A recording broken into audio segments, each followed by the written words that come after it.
Hey guys, welcome to my channel. My name is Tom LaHue. We're going to be talking about Enneagram Type 6 today. The loyal skeptic, the questioner, the guardian, the babysitter. There's a lot of terms for Type 6s, and I've got a lot of 6s in my life, and I have a very strong 6 wing, so I feel like I get this one a little bit more personally. Also, my mom, my mother-in-law, lots of 6s, okay? One of my daughters is a 6. And so we're going to dive into this book here. It's just the Enneagram Made Easy. It's a very simple book. It's the book I started with years ago. And there's a list in here, a checklist. And I just want to go down that list and just talk about it. So it should be fun, rather painless, and a little bit challenging. If you're new to the channel, please check out my website in the description below.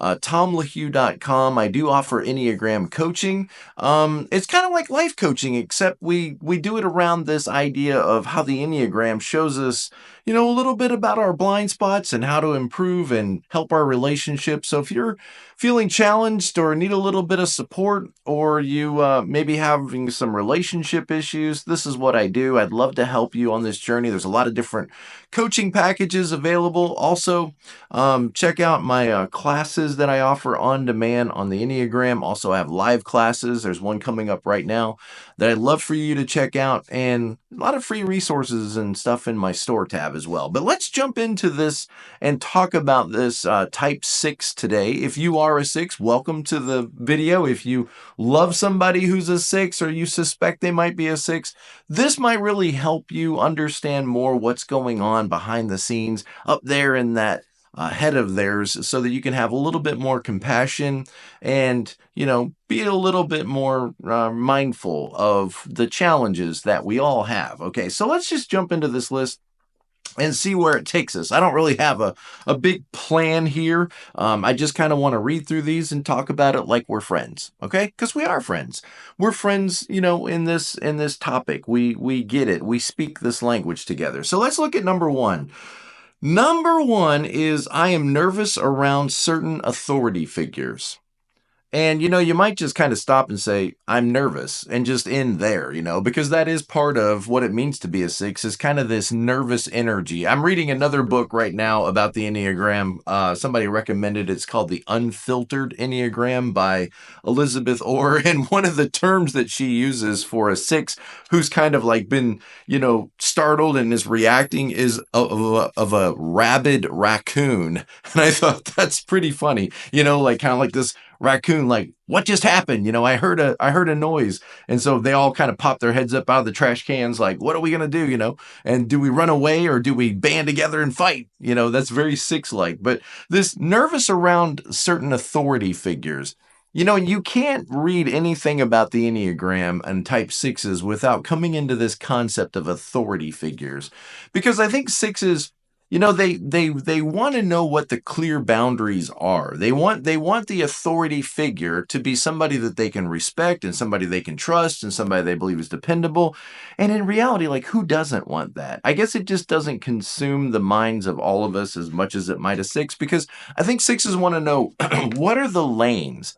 What are the ditches on either side, so that I can protect myself from screwing this up, or from there being big catastrophes, or being blamed for stuff?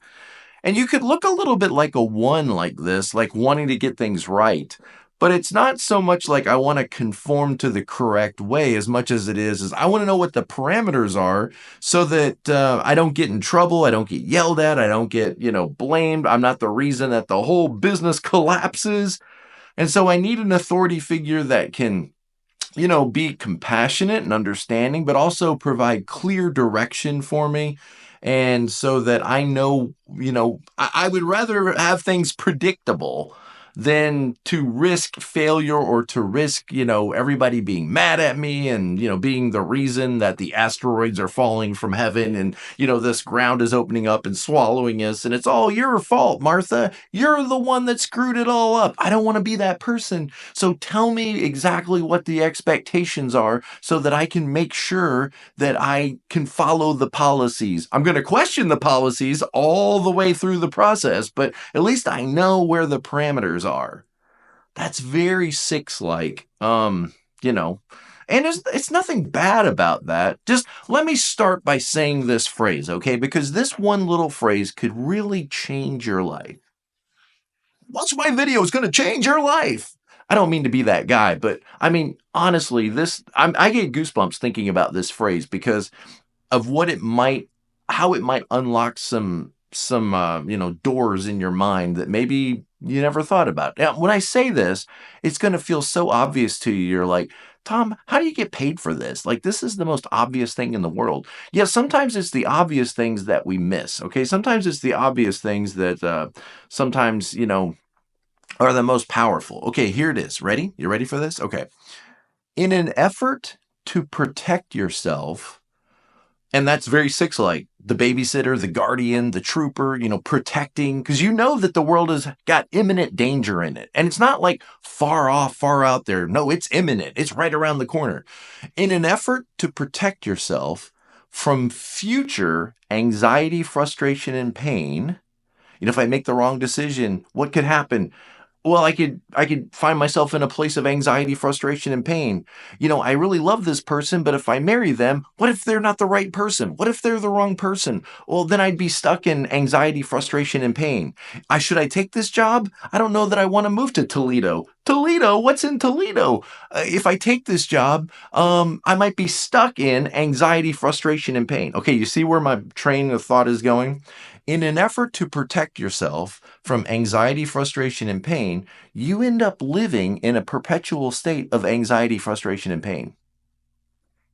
Now, just let that sink in for a minute, okay?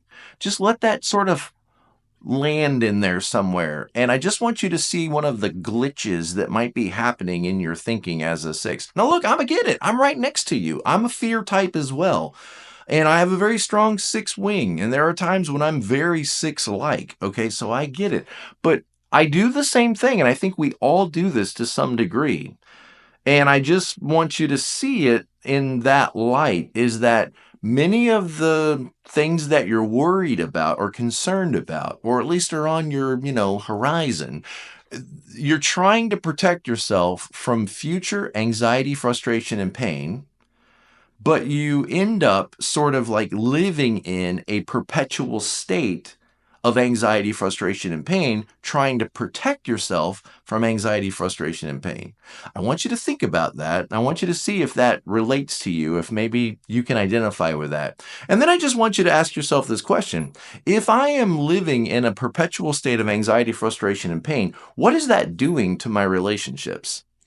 What is that doing to the people around me? Are they getting annoyed by all of this anxiety, frustration, and pain? Probably they are. And okay, one more thing, and then we'll get back to the list. Okay, one more thing that I think is just so crucial and so helpful, just a super helpful thought. Okay, and that is your protective strategies of, like, say, relentless questioning people's motives. What do they mean by that? Your kind of your worldview is that people are self-serving. The world is dangerous and people are self-serving. And so when people are complimenting you and flattering you and saying, trust me, when people are, you're kind of maybe asking yourself, what's this person's angle? Like, what's Tom really up to? Why is he doing this? Why is he making this video? What does he get out of this? What does that slime ball get out of this? There's kind of always that underlying suspicion that, is this person really for me? And are they really going to watch out for me? Are they really going to be there when I need them? Or are they just kind of like, greasing the wheels for their slimy little endeavors? What's their grand scheme here? What's their plan? I just want you to see that your protective strategies of relentless questioning of people, their motives, what do they mean by that? Why did they say that? I'm not crazy, right? They said that in the meeting. Oh, that's not fair. That's not right. Did you guys hear that? Okay. That perpetual questioning of things, the unwillingness maybe to trust people, or that challenge. I want to trust so badly, but it just feels like maybe I can't. Okay, that unwillingness to trust others and yourself. Let's be fair now. Sometimes you have a hard time trusting yourself, even after you've done all the research. You do all the research, you read everything, you go online, and still you go, I'm not sure. What do you think about this? Okay, that worst case scenario planning, as somebody like a 7 starts to share their big grand ideas. You know what we could do? We could plan a carnival. We should have a carnival at church, and we could invite the whole community, and we could have a petting zoo, and we could have a train, and we could have a hayride. And so all of the ideas start, right? And as a 6, you're like, that's break a fire hazard. Oh, somebody could probably fall off and sue us. Oh yeah, animals. You can't trust animals. They might just attack kids. They might, what are you gonna do? What happens if a donkey throws a kid off? So just that relentless questioning, challenging, sort of like one of the things that she says in this book. Oh, you're gonna hate this. You're gonna hate this. But what does she say? How does she say it? She says the walking around with a thundercloud over your head. How does she say it? I got to get my glasses on. I forgot my glasses. Velma's probably a 5. It's hard to tell Scooby-Doo characters. I think Scooby's probably a 6, Shaggy's probably like a 9, and Fred, I don't know, a 1 or a 3, and Daphne, who knows? Daphne, I don't know. She's, okay, so where does she say this? Okay. I hate when I do stuff like this and I can't find it. Anyway, her point is that, 6s, you can kind of walk around with like a thundercloud over your head, questioning everything, pointing out inconsistencies. And anyway, I'm just going to drop that because I can't find it. But anyway, oh yeah, your protective strategies, all those things I mentioned. What was it again? Your relentless questioning. You can tell I'm a 7, right? Relentless questioning, unwillingness to trust, worst case scenario. These things could actually bring about, they could be the catalyst in your life to bring about the destruction you're afraid of. Like, you might think that people might turn against you. You probably think people either love you or they probably hate you. If you think that way, you're probably a 6. People love me or they hate me. And if they hate me, then I should be against them. And not only should I be against them, or I should win them over. I either need to win them over, try harder, or I need to be against them and maybe turn everybody else in the office against them. You guys could start mutinies if you're not careful. You can. Okay, so in an effort to protect yourself from anxiety, frustration, and pain, you live in a perpetual state of anxiety, frustration, and pain. Catch that. Catch the second thing is all of your efforts to like insulate and protect yourself and predict the environment and, project and understand what's coming at you. All of that to insulate yourself and protect yourself may actually bring about the catastrophe and the destruction that you're afraid of. Yeah, I mean, all of that questioning to protect yourself could make people start to question you. And now they're not so sure about you. And now they're upset with you. And see, you kind of could end up perpetuating the very destruction. You could get yourself fired, for example, by questioning the authority and, asking others what they think and do they really think that Bob knows what he's doing? And all of this thing to try to sort of protect yourself and keep yourself safe could actually create risk and turn people against you that could end up getting you fired, for example. Again, our strengths, we push them too far and they can bring about our own demise and collapse. So that's just the first one, authority figures. Okay, number 2 is I'm often plagued by doubt. Okay, what else is new? We got that, right? I always say it like this: 6s kind of have an obligation to doubt. I could just see you like, I could see you in the shower. That's what comes to my mind. I don't mean like that, but I could see you in the shower, like, somebody comes into the bathroom and they're like, hey, you got a second? You know what? It turns out that the preacher actually was embezzling money. And then you're in the shower and you're like, you're taking your shower and you're like, oh man, I knew it. I knew it. I knew it when I was looking over all those financial statements that things weren't adding up, and I almost said something about it. I almost went to the leadership team to tell them about it, but I didn't think it was my place. I knew it. I knew it. I knew it. Knew it. That sort of obligation to doubt. Like, I'm like a bloodhound. I can sniff that stuff out, and I knew somebody wasn't being honest. I knew that those records weren't adding up. I knew it. I knew it. I said it. Do you remember when I said it? Obligation to doubt. You don't go out into the world like the world's a beautiful place filled with wonderful creatures and we should get to know them all. We should be friends with everybody. You go out into the world like the world's a very scary place and I'm not sure that I'm going to be okay. And I'm not sure I'm going to be able to protect everybody that's in my care. So I need to wake these people up. Wake up, people. Don't you see what could possibly happen? You need to be alert. You need to have your eyes open. You need to be awake so that you can protect yourself and also me so that we can protect each other because I don't want to go through this alone. I don't. And let's just stop right here for a second and say, you are 100 absolutely percent right. The world is a scary place. We don't live in the Garden of Eden. In the Garden of Eden, we didn't have anything to be afraid of. But now we don't live in the Garden of Eden, and the world is a very scary place. And there are people out there that want to hurt you, and there's government agencies that are spying on you, and they're listening to you. Okay, well, conspiracies. Let's just say I agree with you. The world is a very scary place.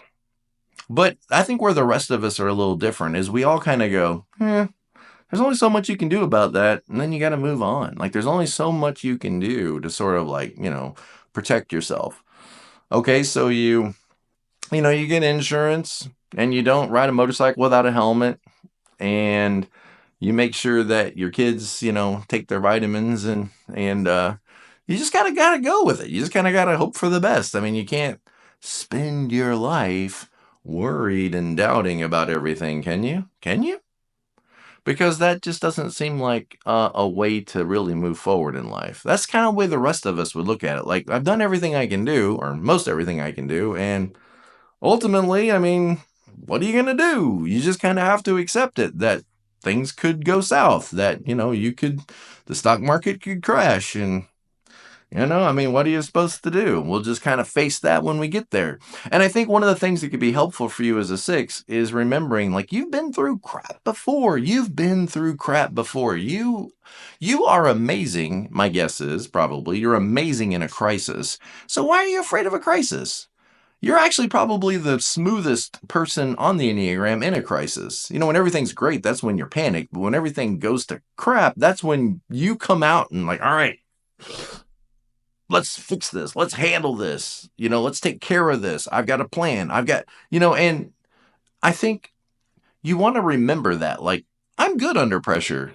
Gosh darn it, I'm good under pressure. I can handle things. I've handled things before. Can I trust myself that I'll be able to handle it? I'm actually like the worst under pressure. Like when there's a catastrophe, I'm flight, man. I'm like I walk around the house looking for something. I'm like, oh my gosh, somebody's having a problem. I should probably walk into the other room and stare at the pillows. But you, on the other hand, you most of the time 6s, they tend to be right there with their support, ready to rush in, like underdog, ready to rush in and protect everybody and take care of everything. So why are you so concerned all the time about a crisis when you are fantastic in a crisis? Kind of doesn't make sense, right? Okay. I like number 3. I like to have clear-cut guidelines and know where I stand.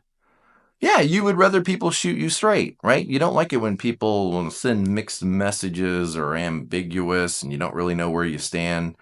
If there's a problem, let's talk about it. Let's deal with it. I don't want to have to worry all weekend that maybe there's a problem, because I will. I'll worry all weekend that maybe there's a problem. What did you mean when you said that? What did he mean when he said that? So just be clear and tell me directly. I think 6s, you guys can handle almost anything if people will be honest with you. If I said to you, watch the difference. If I said to you, well, business isn't going so well and some things might have to change around here. Huh? You guys have a good weekend. I mean, what's going to go through your mind? Worst case scenario. What did Tom mean when he said business isn't going so well? Things are going to have to change around here. Does he mean we're going to lose our jobs? Does he mean that we're going to have to, close the company? Does he mean that we're about to get a court order that's going to make us have to evacuate this building? What did Tom mean when he said things are going to have to change around here? Business isn't good. What does he mean? Does he mean our business? Okay. Wouldn't it be so much more helpful to you if I said, hey guys, things aren't going so well, and I think some things are going to have to change around here, and we're probably going to have to cut back on some of these parties that we're having. See, then you're like, okay, yeah, I can deal with that. All right, I know what's coming. he was very clear. We're going to cut back on some of the parties. Okay, well, let me go in there and let me start figuring out what we could cut back. See, you don't need to worry about it because it's clear. And if you live with a 6, don't be ambiguous about the problem. Bring the problem out. 6s can handle anything if they can see it coming. If they can't see it coming, then they're going to make up what it might be coming after them. It's like the water's full of sharks. The water's full of sharks. The water's full of sharks. The trees are full of wolves. The forest is full of wolves.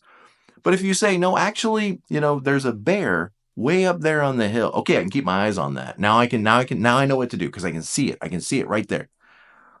So help your 6 see what the actual problem is so they don't have to envision what the problem might be. 6s are great under stress. Remember this about yourself. You're really good under stress. You're really good when you're faced with an actual crisis, an actual problem. But when you can't see what it is, your mind might start to race about what it could be. Okay, and you're not bad because of this. It's just recognize that this could get out of hand, and you're going to have to, like, at some point, laugh at yourself and say, oh my gosh, there I go again. There I go again. There I go again. A 6 being a 6. Like, maybe a lot of this is just in my mind. Maybe I need to just let this go. Maybe there's nothing I can do about this right now. Maybe I've done everything that I can do, and I need to just integrate to 9. I need to just integrate to 9 and be stable and be composed and be at peace. Pray about it. Whatever you need to do. Maybe find somebody to talk to about it. That could be very helpful. Maybe find a 9 that you could talk to. When you're with a 9, a healthy 9, they'll sort of like share their energy with you. I don't mean to get weird, but we do. We just share our energy with each other. And, if you're with a 9, you might start to feel some of that peace and comfort and harmony just by being in their presence, just by talking things out with them. It's interesting how that works. Okay, next. I like to have clear guidelines and know where I stand because I want to know where the bumpers are, right? I think in a bowling, right? And I know where the bumpers are so I don't roll off into the gutter and I want to know what's expected of me so that at least I can be clear about that, and so that if I screw it up, it's because I did the wrong thing, not because I was told information that was inaccurate and now they're mad at me and I didn't even know. Okay. Number 4, I am always on the alert for danger. Yeah. Okay. Again, it's not a question of is there danger out there? It's just how imminent is this danger? You remember you're a compliant type, right? Compliant types are looking in the present moment and also maybe with an eye to the coming, future, but living in the present moment, trying to take care of what needs to be done. And like ones, who the gutters need to be fixed and the dog needs to be walked and Martha needs to be taken to the vet, or wait, the dog needs the vet and Martha. Okay. Anyway, or 2s, what do you need? Are you lost? Can I help you? Oh, come here. Okay. So looking out to the needs, the possible potential threats, challenges, opposition, the needs in your immediate environment. I'm always on the alert for danger. You'll tend to help us be on the alert, maybe more than, and sometimes some people that's going to be annoying. They're not going to like it. Okay, let me just say it out loud. They're not going to like you because of that. Because they don't want to be on the alert. They want to go back to sleep. And they don't like it when you constantly wake them up. And you say things like, did you see what Trump said? Did you see what they said about Trump? Did you see what they said about vaccines? Did you see what they said about fluoride in our water? Did you see what they said about fuel prices? Did you see what they said about receipts that if you touch them, there's some chemical on them? Did you see? And a lot of people, they don't want their boat rocked. They want to be at peace and they want to be asleep, and you keep waking them up, and they don't like it. So they're not going to like you just because of that. It's not because you're bad. It's not because you're awful. It just is what it is. Not everybody's going to like everybody. I don't know. I like everybody. Well, I guess maybe I don't, but don't tell anybody that. All right, where are we at next? I take things too seriously. Yep, reactionary type. 4, 6, and 8 reactionary types. What do they mean by that? Why did he say that? I've got some 6s in my life that I have to be so careful how I say things to them, or they don't spring things on them, because I can make a joke. Funny guy, type 7, funny guy, right? I could make a joke, and everybody laughs, and I think the 6 just kind of looks at me like, what, wait, what? I don't get what? I don't get it. What? Huh? What do you mean by that? Why did he say that? And I'm like, no, no, no. Let me explain my joke. Let me explain my joke. Let me back up and explain my joke. I'm not calling you fat. I'm not saying you're fat. I'm not saying that. Never mind. Okay. So they take things too seriously. Reactionary type. What did he mean by that? Why did he say it like that? Why did his eyebrow twitch when he said it? I think I know about this guy. All right, number 6. I constantly question myself about what might go wrong. Question myself. Question myself. At what point do you know enough that you can move forward? That's a good question. That's a good question, Tom. Thank you for asking that. Now think about it. When you need to know when you know enough, when you know that you know enough to go ahead and take action. Because you're going to question yourself. You're going to doubt yourself. It's part of your DNA to doubt yourself. And if you start doing that, catch that and go, oh, there it is again. There I go again. I'm a 6, doing 6 things, questioning myself. Look, I know 70%. I'm 70 or 80% sure of what needs to be done. I need to just start moving forward. I need to just start taking action. I need to just, because you could hesitate, hesitate, hesitate, hesitate, and then, oh crap, you hesitated too long. You were stuck in indecision. Because you can see, if I do this, this might happen. If I do this, this might happen. What about that? What about this? See, your brain is like scan, scan, scan, scan, scan, scan, scan, scan. And while you're scanning, other people have already stepped up and started to move the ball in a direction. And there may be times when you need to step up. So this constant questioning of yourself could keep you from being able to take the next steps forward that you need to take. Think about it like this. If you've got one foot on this side of the fence and the other foot on that side of the fence, where's the fence? Not in a comfortable location, right? Not in a good spot. So we want to decide, like, I need to get on one side of the fence or the other. And that can be so challenging because you can be stuck in indecision. How long will my people live in the valley of decision? Choose you this day whom you will serve. Okay, little preacher there. So, taking things too seriously, questioning myself about what might go wrong. 7, I often experience criticism as an attack. They're attacking me. Sensitive to other people's criticisms, critical remarks, because you feel like they're blaming you and they don't really know the whole story, and you need to understand this is what I was thinking. And sensitive to other people's judgments. I don't want to be blamed, especially by the authority figure. And if you do start to blame me, I will turn against you and turn this whole room against you. Okay, sensitive to attacks. I often experience criticism as attacks. I often obsess about what my partner is thinking. Are you a mind reader? Wait, let me overthink this. Wait, let me read your mind. I know what you're probably thinking. Do you tend to be kind of a mind reader, or do you chase after your partner? Is everything okay? What's the matter? What's going on? I can see you're upset. Are you upset? Watch this. Again, the very thing that you're doing to try to protect yourself from problems could create problems. So you recognize, like, there's a shift in the mood. There's a shift in, like, the ethereal mood of your home, and you realize, I think my wife might be mad. I think my husband might be upset. Are you upset? Are you okay? What's going on? What's the matter? I'm fine. Come on, now you're not fine. You're not telling me something. What's going on? I said I was fine. Okay, is this about the other night? Is this about that notebook? Is this about the pizza? Is this what is this? And so look, now you're fishing. You're fishing, you're throwing things out there to try to figure out what it is. Look, this is your anxiety. This is you. This is a you problem. This is your anxiety. Somebody's upset or frustrated. They have the right to be upset and frustrated. That's them. That's their feelings. But notice how you feel like there's something wrong. I don't like this in my environment. This feels unsettling. I need reassurance. I need to make sure everything's okay because I don't like this feeling of anxiety that's within me. Look, that's a you. That's you. That's your feelings.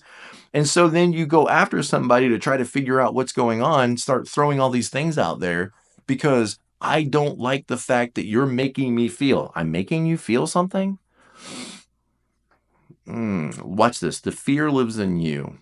The fear lives in you. Other people bring it to the surface, but it's your stuff. That's your stuff. That's a you thing. Other people might bring it to the surface by their actions, inactions, by their silence, by their volume, by their manner. They might bring it to the surface, but then you might start to blame them for making me feel this way. I'm not making you feel this way. The feelings are in there and they've come to the surface, and now you're chasing after me. What's going on? And then you might actually even turn that fear into anger if you're not careful. I know you guys. You might turn that fear into anger, and now you're like angry, pushing and pursuing and questioning and arguing and challenging and debating. You think this is going to make me feel better? Is this a good strategy? Great question for you. Is what I'm doing a good strategy to get what I want? What do you really want here? What's your goal here? And is what you're doing a good strategy in this moment to accomplish what you want? Again, all of this questioning could bring about the very thing you don't want. And somebody actually is now mad at you. Maybe they were just frustrated about the taxes, or they're frustrated about work, and then you're pestering like a little rabid raccoon, pestering because you're afraid that they're going to be mad at me, or they're upset with me, or they're angry with me, or I've been a problem, or they don't understand fully what's going on. And so I need to go after them. What's going on? What are you thinking? What's upset? And then they finally turn to you and they're like, oh my gosh, will you leave me alone? And you're like, see, look how angry. You have an anger problem. And you may not see yourself as instigating some of this. Maybe they do have an anger problem. Go to my website, tomlahue.com. Sign up for coaching appointments. We'll work on that anger problem. I will fix your husband. Okay, where are we at? Questioning myself about what might go wrong. I often experience criticism as an attack. You hate me. I often obsess about what my partner is thinking.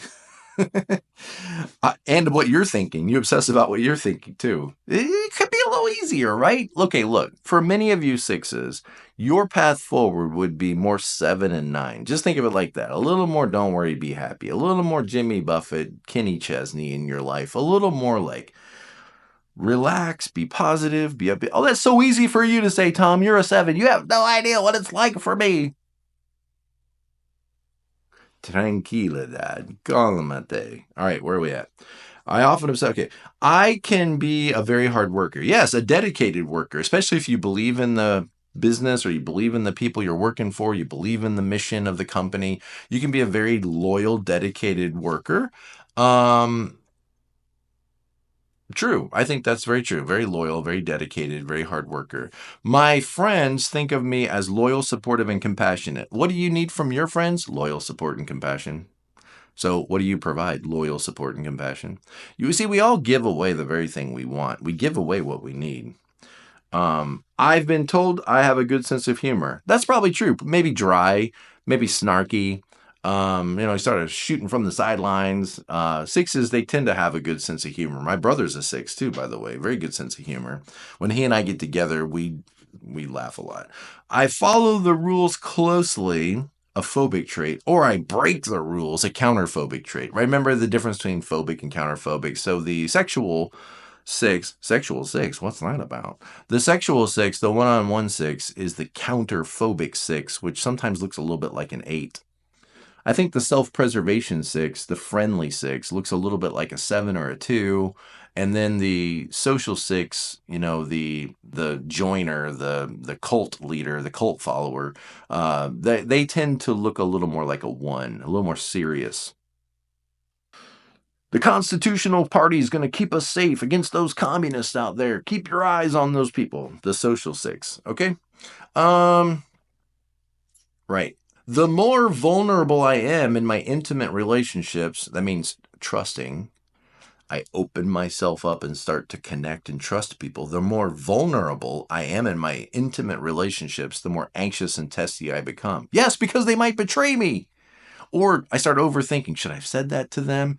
I don't know, are they going to tell somebody else about that? Whoa, excuse me, coffee. This is my, look, type 7. Keep it simple. Cold coffee.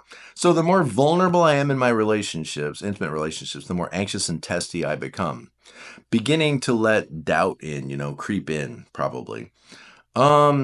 I tend to either procrastinate. Why? Because you're overthinking everything and you're stuck in indecision and you're apprehensive. I tend to procrastinate or plunge headlong even into dangerous situations. Kind of like a daredevil, just like, wow, what the heck? I can't think about this anymore. I'm just going to buy every stock. I'm just going to buy them all, a little bit on every one, and I can't think about this anymore. Just pin the tail on the donkey. I'm just going to start throwing tails at the donkey and maybe one of them will land.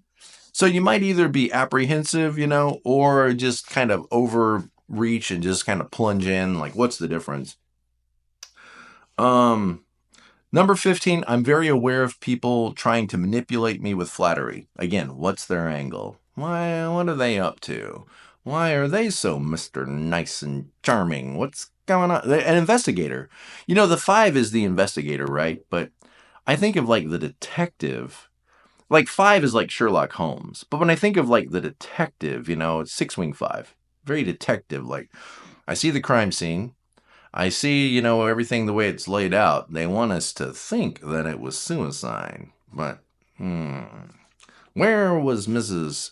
Scarlet? So, this person's being nice to me. What's their angle? What are they trying to convince me of? I like predictability. Yeah, I prefer predictability over risk. Even if life sucks, at least it's predictable. And you may stay in a job for too long because it's predictable and let fear keep you from ever stepping out. And there's where that 6 starts to bleed into 7. I mean, think 7's adventurers, right? Novelty, what's new.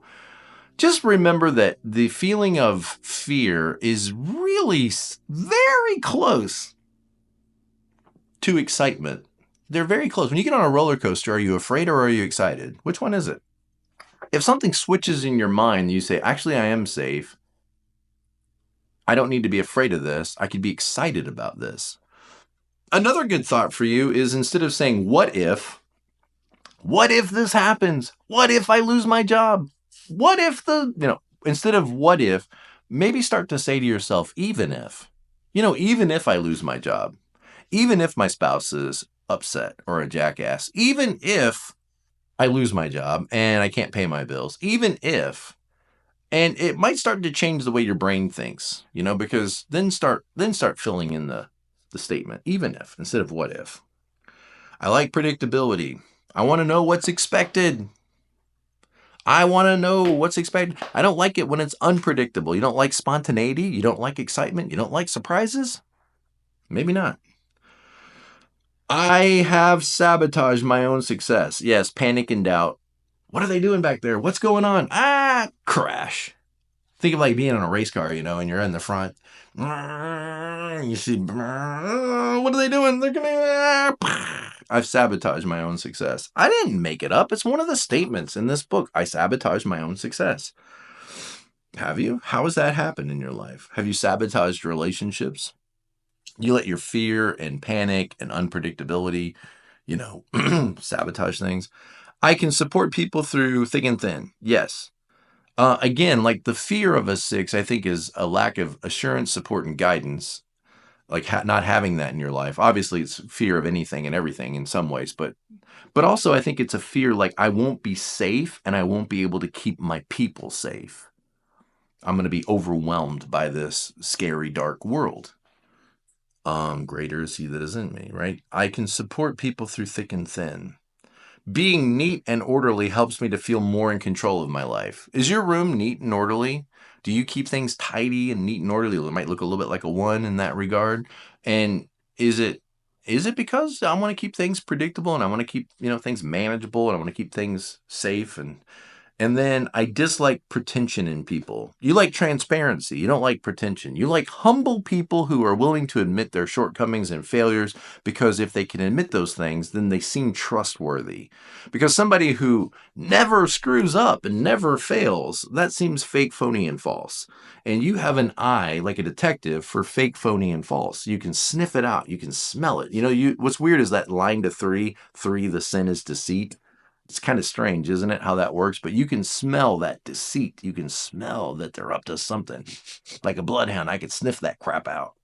That's a bad sentence. I didn't mean to say it like that. But anyway, You don't like pretension in relationships because it seems like something's off, like they're heavy-handed. You like people to lay their cards on the table and to and sometimes you'll even greet people like this. Hey, how are you doing? You might be overly nice, look like a 2 or a 7 or something, because it's basically like you're saying, "Hey, I'm a friend. I don't have any weapons. I'm not here to hurt you. So what about you? You're my friend too, right? We're all okay. Let me compliment your shoes."